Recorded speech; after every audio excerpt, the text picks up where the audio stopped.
지불 능력이 없다라고 하면 이 부분을 가지고 소송을 간다라고 하더라도 받을 수 있는 방법이 없습니다. 그런 의미로 해서 무보험차 상해에 따른 부분들은 굉장히 의미 있는 특약보험이라고 할 수가 있겠습니다.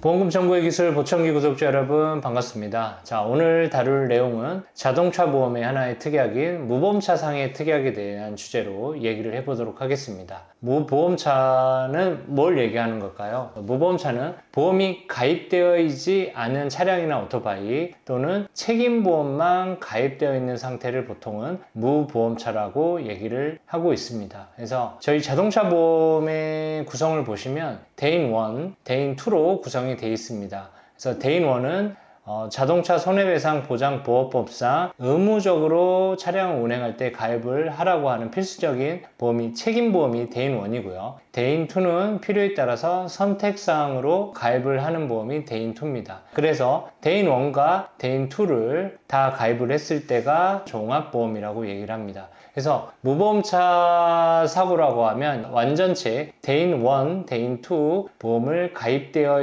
있지 않은 상태에서 차량에 사고를 발생한 경우나 보험이 가입되어 있지 않은 상태에서 사고가 발생한 경우에 차량이나 오토바이를 얘기를 합니다. 그래서 무보험차 차량은 이러한 사고로 인해서 사고가 발생했을 때 피해자 입장에서 무보험차 상해 특약에 따른 보상을 받을 수가 있는 겁니다. 자, 살펴보면 그러면 무보험차 상해는 가입해야 되는 대상은 누구고 누가 혜택을 받는지 궁금하시죠? 무보험차는 일단 저, 배우자, 그 다음 제 부모님, 배우자 부모님, 그 다음에 자녀 이렇게 혜택을 볼 수가 있고 이렇게 혜택을 볼 수 있는 분들이 자동차 보험을 가입을 한 상태에서 무보험차 상해 특약이 가입이 돼 있으면 아까 말씀드린 무보험 차량이나 오토바이로 사고가 당했을 때 보상을 받을 수가 있습니다. 누구한테? 내 보험사로부터. 자, 그러면 무보험차 상해 특약이 가입이 안 된 상태에서 무보험차 교통사고가 발생을 한다라고 하면 가해자한테 내가 다친 정도를 민사상 손해배상금을 물어야 되지만 굉장히 번거롭기도 하고 굉장히 힘들죠. 가해자 입장에서 주고 싶어도 경제적인 이유로 지불 능력이 없다라고 하면 이 부분을 가지고 소송을 간다라고 하더라도 받을 수 있는 방법이 없습니다. 자, 그런 의미로 해서 무보험차 상해에 따른 부분들은 굉장히 의미 있는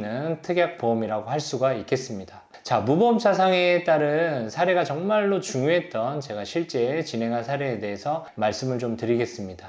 2019년 4월경 A씨는 본인 아르바이트를 끝내고 1시경 집으로 돌아오는 중에 8차선 도로의 횡단보도에서 보행자 신호에서 건너다가 신호를 무시한 차량에 의해서 교통사고가 발생을 했습니다. 자, 이 사고는 전형적인 무보험차 뺑소니 신호위반 사고였습니다. 자, 이 사고로 다행히 A씨의 부친은 무보험차 상해 특약에 따른 보험이 2개가 가입돼 있어 총 4억 원의 범위 안에서 아버님이 가입한 보험에서 A씨는 치료를 받을 수가 있었습니다. A씨는 이 사고로 인해서 후두협착, 뇌출혈, 경골, 골절, 족관절, 골절의 5차례의 수술을 받았고 총 3년 기간 동안의 치료를 받았습니다. 자, 이 사항에서 신호위반이고 그 다음에 무보험차고 뺑소니 사고고 이 상태에서 사고를 당하고 무보험차 상해보험이 가입이 되어 있지 않다라고 하면 가족들의 정신적, 육체적으로 엄청나게 고통을 많이 당했을 거라고 생각이 됩니다.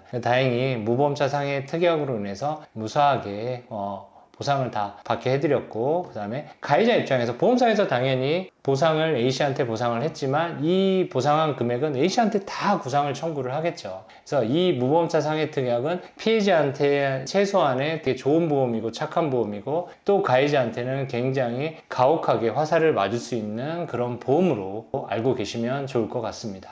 자, 이렇게 착한 보험이고 좋은 보험인 무보험차 상해 특약도 약간 단점이라고 얘기할 수 있는 2가지에 대한 부분들이 있습니다. 자, 첫 번째, 제가 사례에서 말씀드린 이런 사고, 중과실 사고 또는 뺑소니 사고, 그 다음에 12대 중과실 다 포함이겠죠. 이런 사고가 발생한 경우에 가해자가 피해자한테 형사합의를 하고 싶습니다라고 요구할 수 있겠죠. 자, 이런 경우 합의는 할 수 있습니다. 다만 형사 책임에 따른 형사합의에 대한 받은 금액은 무보험차 상해 특약으로 해서 내가 받을 수 있는 민사상 손해배상금에서는 각각 받는 게 아니라 꼭 공제가 된다는 거 알고 계시면 좋을 것 같고요. 두 번째는 무보험차 상해 특약은 다친 정도를 피해보상을 내 보험사로부터 받는 건 맞지만 철저하게 약관상 손해배상 책임 근거에 따른 부분으로 보상을 받습니다. 자동차 보험에서 대인 원토에 따른 손해배상액은 예외적으로 법률상 손해배상금을 감안하게끔 약관에 명시가 되어 있지만 무보험차 상해 특약의 약관은 철저하게 약관의 기준에 법률상 손해액이 평가가 된다는 것 꼭 알고 계시면 좋을 것 같습니다. 자, 이런 경우에 금액이 좀 더 받을 수 있는데 적게 받는다는 얘기를 말씀을 드리는 거거든요. 그래서